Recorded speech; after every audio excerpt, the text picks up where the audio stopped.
Hello everyone. आज की class में हम देखेंगे कि हाउ टू ऐड सीसस। बेसिकली हमारी सीसस कितने टाइप की होती हैं और हम उसको अपने HTML कोड के साथ सीसस को कैसे ऐड कर पाएंगे। सेशन स्टार्ट करते हैं। When A browser reads A style sheet it will format the HTML document according to information in the style sheet। Basically जब भी हम एक स्टाइल शीट डॉक्यूमेंट को यूज करते हैं तो अगर हम अपने HTML कोड के साथ जो भी लिंक कराते हैं फाइल को, उसके अकॉर्डिंग जो भी हमने स्टाइल की प्रॉपर्टी लिखी हुई है उसके अकॉर्डिंग ये हमारा ब्राउज़र पे डिस्प्ले करता है content. 3 ways to insert CSS। हम CSS को 3 वे हैं जिसके थ्रू अप्लाई कर सकते हैं। There are 3 ways to inserting a style sheet. हम स्टाइल शीट को 3 वे से अप्लाई करेंगे। तो फर्स्ट वे हमारा होता है एक्सटर्नल CSS। एक्सटर्नल CSS क्या होता है कि इसमें हम एक CSS फाइल हमारी जो है एक सेपरेट फाइल में होती है और सिंपली हम अपने HTML कोड के साथ उस फाइल को लिंक करते हैं, तो उसको हम बोलते हैं एक्सटर्नल CSS। और सेकंड है हमारा इंटरनल CSS। इंटरनल CSS ये होता है कि अगर हमने स्टाइल एलिमेंट का यूज किया और हेड टैग के अंदर, तो अगर हम वहाँ पे CSS प्रॉपर्टी डिफाइन करेंगे तो वो हमारी क्या होगी, इंटरनल CSS। इनलाइन CSS क्या होती है, किसी भी एलिमेंट के अंदर अगर हमने स्टाइल एट्रीब्यूट का यूज करके CSS प्रॉपर्टी अप्लाई की तो उसको हम बोलेंगे कि इनलाइन CSS। तो एक्सटर्नल CSS क्या है, with an external style sheet you can change the look of an entire website by changing just one file। हम एक फाइल में चेंज करेंगे और उसके अकॉर्डिंग क्या होगा, ये CSS फाइल हमारी अप्लाई हो जाएगी।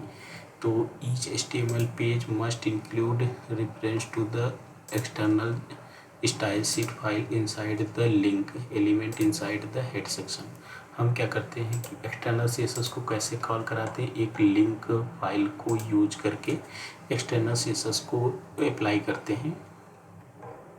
तो यहाँ पे मैं एक एक्सटर्नल CSS के लिए हम एक एग्जाम्पल देखेंगे।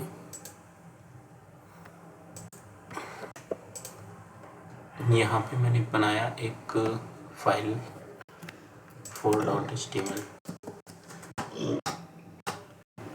फिर हम ओपन विथ पे जाएंगे, राइट फिर नोटपैड++ पे ओपन करेंगे। यहाँ पे मैंने ये कोड पेस्ट किया है।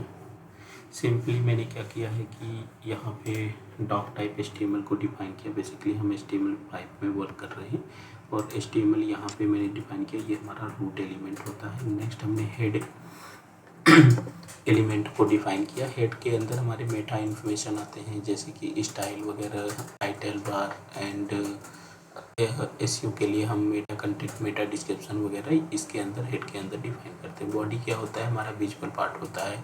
और H1 क्या होती है, ये हमारी सबसे लार्ज हेडिंग होती है। P हमारा क्या होता है, पैराग्राफ होता है।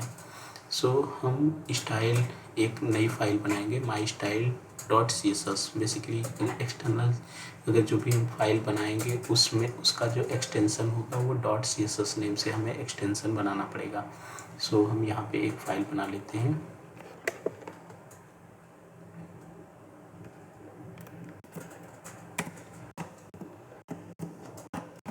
mystyle.css,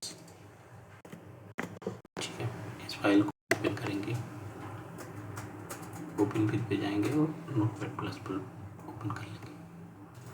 तो यहाँ पे mystyle.css, अब इसके अंदर कुछ CSS प्रॉपर्टी हम अप्लाई करना चाहते हैं। उसको अप्लाई करके उसके अकॉर्डिंग हम चेंजेस करेंगे। तो यहाँ पे मैं अपनी एक्सटर्नल फाइल में ये कोड राइट करता हूँ। अब देखना कि मैंने सिंपल यहाँ पे लिखा कि बॉडी का जो होगा वो क्या होगा, बैकग्राउंड कलर लाइट ब्लू होगा। और जो H1 होगी, H1 में जो हेडिंग का कलर होगा वो नेवी होगा और मार्जिन लेफ्ट से 20 पिक्सल मार्जिन होगी। तो हम यहाँ पे इसको रन करके देखेंगे। हमारी कोड ओपन विथ पे जाएंगे, गूगल क्रोम पे क्लिक करेंगे, ठीक। तो आप देखना ये पूरा बैकग्राउंड हमारा लाइट ब्लू हो गया और ये नेवी ब्लू में हमने हेडिंग को बनाया था और 20 पिक्सल मार्जिन दी थी। तो ये यहाँ से इस 20 पिक्सल इसने स्पेस के साथ में हेडिंग को डिस्प्ले किया है। नेक्स्ट,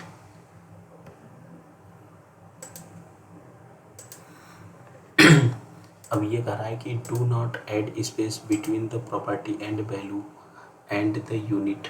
आपको कभी भी प्रॉपर्टी और वैल्यू और यूनिट के बीच में स्पेस नहीं रखना है। इनकरेक्ट, मार्जिन यहाँ पे हाइफन लेफ्ट 20 पिक्सल और करेक्ट नो स्पेस। तो अगर आपने यहाँ पे ये जैसे 20 पिक्सल हमने लिखा है तो यहाँ पे वैल्यू के और उसके यूनिट के बीच में स्पेस नहीं है, हमारा करेक्ट है। और ये क्या है, स्पेस के साथ इनकरेक्ट है। तो हम अगर इनकरेक्ट यहाँ पे करते हैं, ठीक है, इस तरह से अब देखना कि इस पर ये अप्लाई नहीं हुआ 20 पिक्सल का मार्जिन। अगर हम अभी सेव करेंगे तो देखना कि ये स्पेस अप्लाई हो गया 20 पिक्सल मार्जिन। तो इस तरह से अगर आप कोई भी CSS के साथ प्रॉपर्टी वो कराए कि space between property and value, कभी भी प्रॉपर्टी और वैल्यू एंड यूनिट के बीच में हमें स्पेस नहीं रखना है। नेक्स्ट, इंटरनल CSS क्या होती है। An internal CSS and internal style sheet may be used if one single HTML page has a unique style। अगर आपके पास एक सिंगल पेज है और उसी सिंगल पेज पे हम स्टाइल करना चाहते हैं तो हम उसके लिए इंटरनल CSS का यूज करेंगे। एग्जाम्पल के लिए जहाँ पे हम स्टाइल टैग का यूज करेंगे,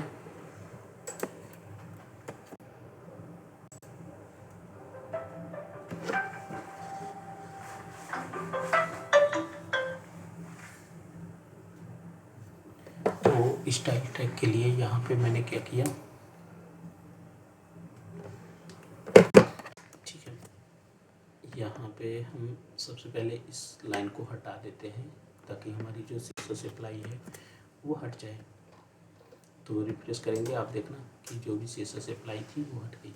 अभी मैंने क्या किया, इंटरनल CSS के लिए हम क्या करेंगे, एक स्टाइल एलिमेंट का यूज़ करेंगे। इसके अंदर हम प्रॉपर्टी एंड वैल्यू को लिखेंगे। मैं चाहता हूँ कि हमारा जो बॉडी है, बॉडी का बैकग्राउंड कलर क्या हो, लाइनें हो, और H1 का कलर क्या हो, मैरून हो, और मार्जिन लेफ्ट से 40 पिक्सल हो।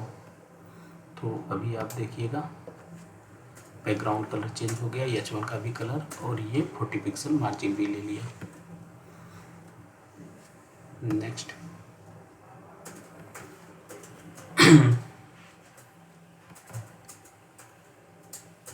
तो इंटरनल CSS आपको अंडरस्टूड हो गया कि हम स्टाइल एलिमेंट के अंदर इस प्रॉपर्टी एंड वैल्यू को डिफाइन करते हैं। और इनलाइन CSS क्या होती है, an inline style may be use to apply a unique style for a single element. हम यूनिकनेस के लिए अप्लाई करेंगे और एक सिंगल एलिमेंट पे अगर हमें कुछ चेंजेस करना है तो उसके लिए हम क्या करेंगे, इनलाइन CSS का यूज करेंगे।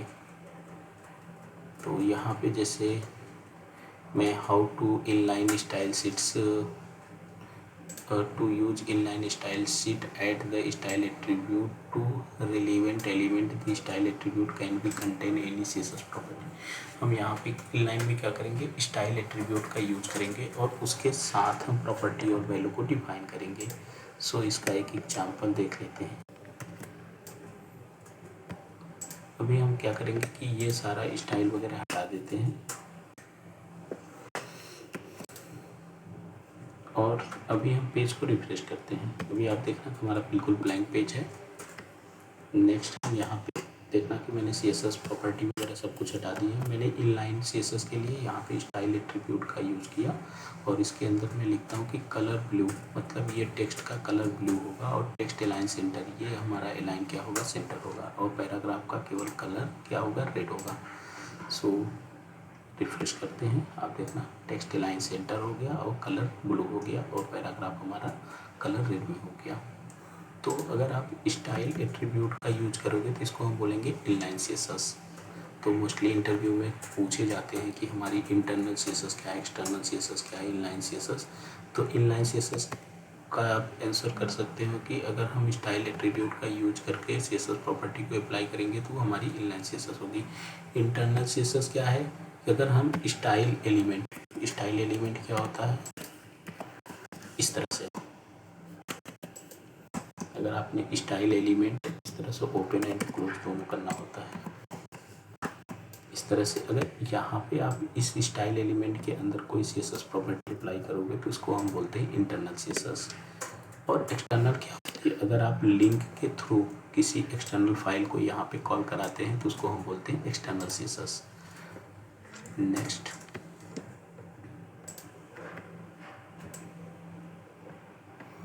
define inline style losses many of the advantage of a style sheet by mixing the content with presentation. Use this method Sprüngli. अगर हमें कहीं पे सिंगल लाइन इस तरह से अप्लाई करना है तो किसी पर्टिकुलर एक एलिमेंट पे स्टाइल करना है तो हम वहाँ पे इनलाइन सीएसएस यूज करेंगे। Multiple style sheets, so some property have been defined for the same selected element in the different style sheets. The value from the last read style sheet will be used. अगर आपने यहाँ पे inline CSS use किया तो inline CSS के case में क्या होगा, आपने जो प्रॉपर्टी वैल्यू यूज की हुई है वो लास्ट वाली अप्लाई होगी।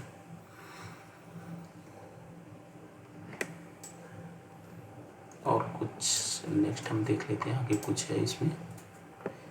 If the internal style is defined before the link to the external style sheet, H1 element will be navy। अगर आपने यहाँ पे जैसे कि कोई लिंक अगर आपने डिफाइन कर दिया बिफोर, तो आपका यहाँ पे सबसे पहले जो लास्ट सीएसएस अप्लाई होगी वो कॉल होती है। अगर आपने पहले लिंक वाली फाइल आती है तो पहले ये अप्लाई होगा, अदरवाइज आपका जो इंटरनल सीएसएस है वो अप्लाई होगा। नहीं तो अगर आपने इनलाइन लिखी है तो इनलाइन फर्स्ट सबसे पहले अप्लाई होगी।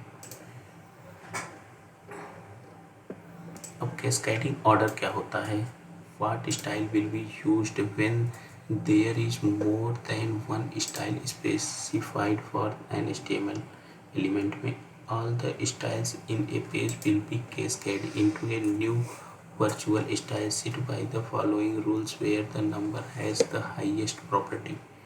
inline style से inside an HTML element, inline style क्या होती है, हम inside HTML element में राइट करते हैं।